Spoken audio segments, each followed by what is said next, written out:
माढ्याच्या लढाईत आपण महाविकास आघाडीसोबतच राहणार असल्याची माहिती शेखर गोरे यांनी वडूज येथे कार्यकर्त्यांच्या मेळाव्यात बोलताना दिली। खटाव तालुक्यातील शेखर भाऊ प्रेमी युवकांनी शेखर भाऊ यांची भूमिका जाणून घेऊन माढ्यात कुणाचं काम करायचं यासाठी हा मेळावा आयोजित केला होता।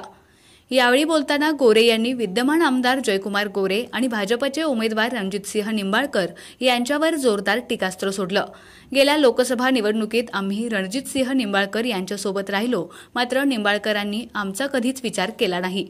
मात्र यावेळी आमच्या कार्यालयात येऊन त्यांनी आमच्याशी वेगळी चर्चा करण्याचा प्रयत्न केला, मात्र आम्ही त्यांचा पाहुणचार करून लोकांमध्ये बसवले। लोकांनी विचारलेल्या प्रश्नांची उत्तरं त्यांना देता आली नसल्याचं सांगत आपली डाळ येथे शिजणार नसल्याचं लक्षात आल्यानंतर ते निघून गेल्याचंही गोरे यांनी सांगितलं। राष्ट्रवादीने आजपर्यंत आघाडी धर्म पाळला नसल्याच्या भावना आणि मते कार्यकर्त्यांनी व्यक्त केल्यानंतर त्या मतांवरही शेखर गोरे यांनी भाष्य केलं।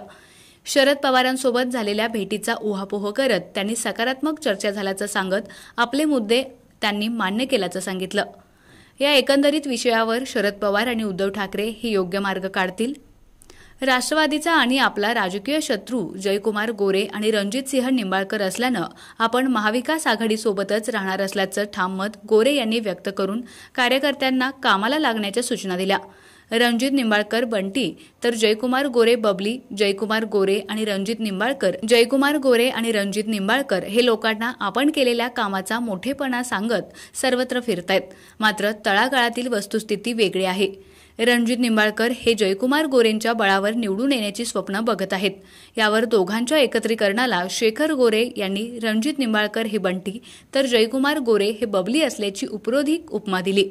आपला आवाज न्यूज नेटवर्कसाठी एकनाथ वाघमोडे, दहिवडी।